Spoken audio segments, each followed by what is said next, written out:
Welcome to Nature Robots Mission Control.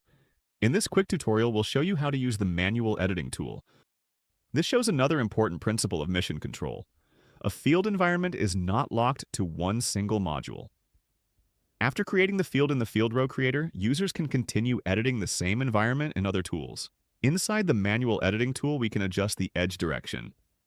For example, the driving direction can be changed from bidirectional to monodirectional. It is also possible to switch the driving direction of specific edges. This gives the user a high level of flexibility when preparing the mission. In this example, we connect the different beds inside the field. This tells the robot what should happen after it finishes one bed. The robot can then continue from one bed to the next according to the planned graph. We can also change the path strategy.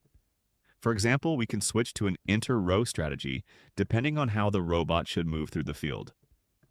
Next, we create a waypoint.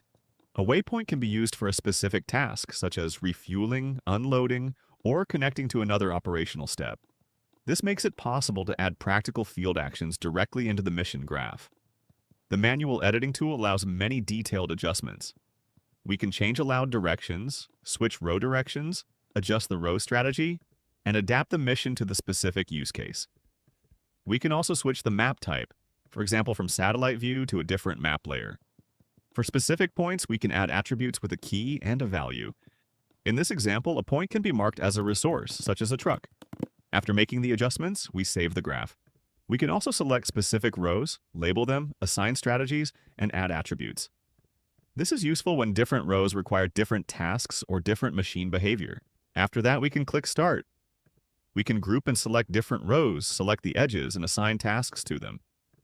In this demonstration, you can see example tasks, such as data recording or laser weeding. These are dummy tasks for the demonstration, but the system is flexible. In the future, different task types can be implemented depending on the application and the machine setup. Once the rows, edges, strategies, and tasks are configured, the mission can be started. With the manual editing tool, you can precisely adjust waypoints and connections to adapt an existing waypoint graph to your specific field requirements.